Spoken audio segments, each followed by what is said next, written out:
It is the consumption pattern of today's youth in relation to the news which has triggered the common belief that youth simply don't engage with the news anymore.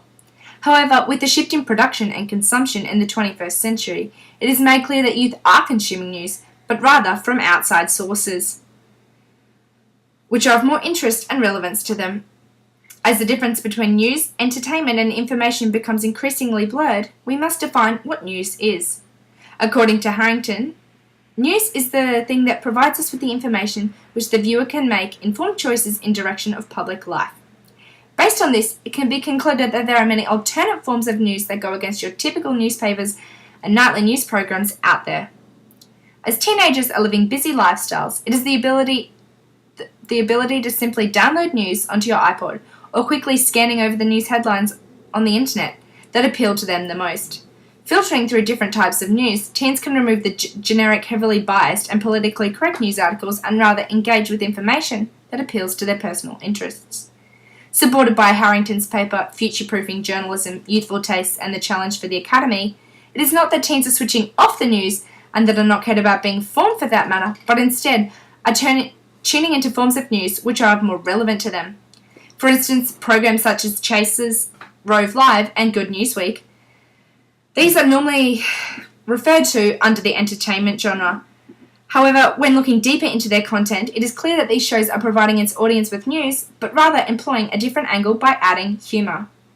As Sternburn discusses, these blended genre programs are producing forms of news and current affairs that are socially integrative and progressive, which is relevant to people's everyday lives and enjoyable, therefore increasing the possibility that they will actively be watched.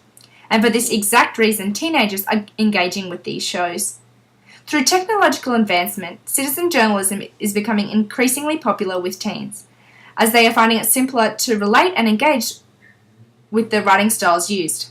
As Dr.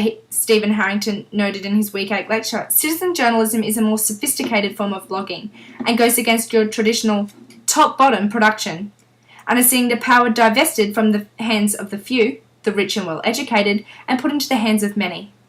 Citizen journalism is encouraging young teenagers to not only engage with these forms, but also participate in the production of it as well.